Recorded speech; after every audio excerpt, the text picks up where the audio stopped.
നമസ്കാരം. മിനീസ് മിനി കിച്ചണിലേക്ക് എല്ലാവർക്കും സ്വാഗതം. ഇന്നിവിടെ ഉണ്ടാക്കാൻ പോകുന്നത് സാമ്പാറാണ്. അതായത് മലബാർ സ്റ്റൈലിലുള്ള വറുത്തരച്ച സാമ്പാർ.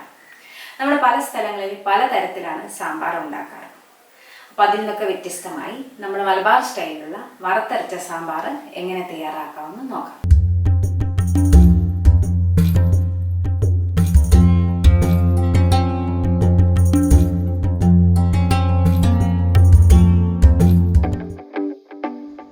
സാമ്പാർ എങ്ങനെ നമുക്ക് തയ്യാറാക്കുന്നത് നോക്കാം. നമുക്കിതിലേക്ക് അരക്കപ്പ് പരിപ്പാണ് ഞാനിതിലേക്ക് എടുത്തത്. ഇത് കഴുകി വൃത്തിയാക്കിയതാണ്. ഇത് നമുക്കിനി ഒരു കുക്കറിൽ ആവശ്യത്തിന് വെള്ളം ഒഴിച്ച് നമുക്കിതിനെ ഒന്ന് വേവിച്ചെടുക്കാം.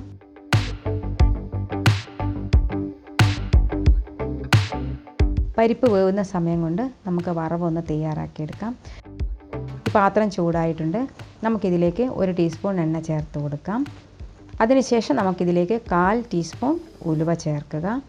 അതിൻ്റെ കൂടെ തന്നെ ഏതാണ്ട് ഒരു 1/4 ടീസ്പൂൺ തന്നെ ഒരു സാമ്പാർ പരിപ്പും കൂടെ ചേർത്ത് കൊടുക്കാം.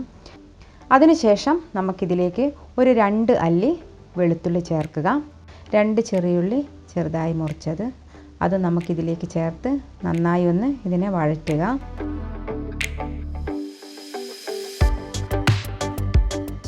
ഇനി നമുക്ക് 4 ടേബിൾ സ്പൂൺ മല്ലി ചേർക്കുക.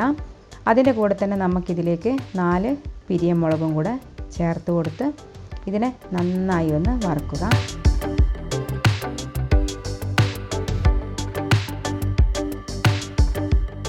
ഏതാണ്ട് ഒരു പാകമാകുമ്പോൾ നമുക്കിതിലേക്ക് 1/2 കപ്പ് തേങ്ങ ചിരകിയതും കൂടെ ഇതിലേക്ക് ചേർത്ത് കൊടുക്കാം. അതിൻ്റെ കൂടെ തന്നെ നമുക്കിതിലേക്ക് കറിവേപ്പിലയും കൂടെ ചേർത്ത് കൊടുത്ത് ഇതിനെ നന്നായി ഒന്ന് ഒരു ബ്രൗൺ കളർ ആവുന്നത് വരെ ഇതിനെ നന്നായി വറുത്തെടുക്കുക.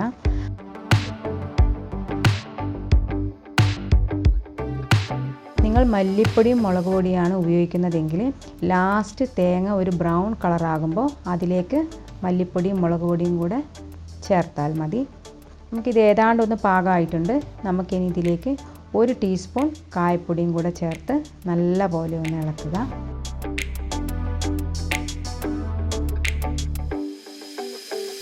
അതിനുശേഷം നമുക്കിതിലേക്ക് 1 നുള്ള് ജീരകവും കൂടെ ചേർക്കുക. ഈ ജീരകവും കൂടെ ചേർത്ത് ഒരു 30 സെക്കൻഡ് ഇതിനെ നന്നായി ഒന്ന് ഇളക്കിയിട്ട് നമുക്കിത് തണിയാൻ വയ്ക്കാം. തണിഞ്ഞതിന് ശേഷം നമുക്ക് നല്ല പോലെ ഒന്ന് അരച്ചെടുക്കാം. ഇനി നമുക്ക് കഷ്ണങ്ങളൊക്കെ ഒന്ന് വേവിച്ചെടുക്കാം. ഞാൻ സാമ്പാറാക്കാൻ കല്ലുമരിയാണ് ഉപയോഗിക്കുന്നത്. കുറച്ചുകൂടെ നല്ല ടേസ്റ്റ് കിട്ടും കല്ലുമരിയിൽ താക്കുമ്പോൾ. ഇനി നമുക്കിതിലേക്ക് 10 ചെറിയുള്ളി ചേർത്ത് കൊടുക്കാം. തക്കാളി 2 എണ്ണം മുറിച്ചത്, മുരിങ്ങയ്ക്കായ 1 മുറിച്ചത്, ഉരുളക്കിഴങ്ങ് മുറിച്ചത് 1, പിന്നെ വെണ്ട 3 എണ്ണം അതും കൂടെ ചേർത്ത് ആവശ്യത്തിന് വെള്ളം ഒഴിക്കുക.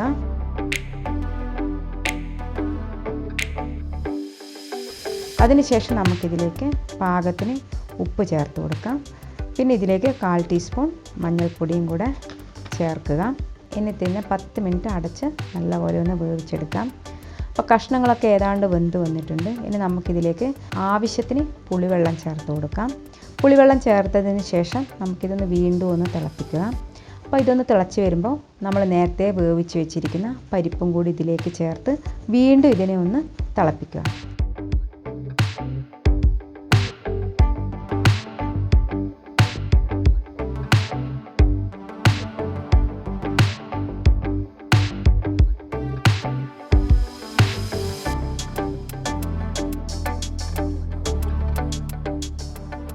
ഏതാണ്ടൊന്ന് തിളച്ച് വരുമ്പോൾ നമുക്കിതിലേക്ക് നമ്മൾ നേരത്തെ അരച്ച് വെച്ചിരിക്കുന്ന കൂട്ടും കൂടെ നമുക്കിതിലേക്ക് ചേർത്ത് കൊടുത്ത് നല്ല പോലെ ഒന്ന് തിളപ്പിക്കുക. ആവശ്യമെങ്കിൽ നമുക്ക് കുറച്ച് ഉപ്പ് കൂടെ ചേർത്ത് കൊടുക്കാം. ഇനി നമുക്കിതിലേക്ക് കറിവേപ്പിലയും കൂടെ ചേർത്ത് ഒന്ന് തിളപ്പിച്ചെടുക്കുക. ഇനി നമുക്ക് ഇത് മാറ്റി വയ്ക്കാം.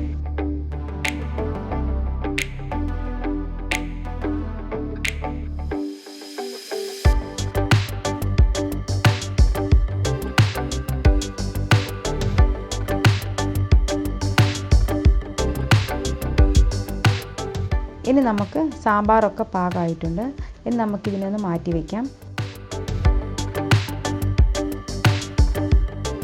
ഇനി നമുക്ക് വറവിനാവശ്യമായ സാധനങ്ങൾ എന്താണെന്ന് നോക്കാം. ഞാൻ ഇതിലേക്കൊരു പാത്രം വെച്ചിട്ടുണ്ട്. അതിലേക്ക് നമുക്ക് 1 ടേബിൾ സ്പൂൺ എണ്ണ ചേർത്ത് കൊടുക്കുക. 1 ടീസ്പൂൺ കടുക് ചേർക്കുക.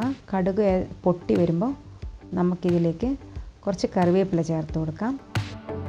അതിനുശേഷം നമുക്കിതിലേക്ക് 1/2 ടീസ്പൂൺ കായപ്പൊടിയും കൂടെ ചേർക്കുക. കായപ്പൊടി ഇങ്ങനെ ചേർക്കുമ്പോൾ സാമ്പാറിന് ഒരു നല്ലൊരു ഫ്ലേവർ കിട്ടും. അതും കൂടെ മൂപ്പായി വരുമ്പോൾ നമുക്കിത് സാമ്പാറിലേക്ക് ഒഴിച്ചു കൊടുക്കാം.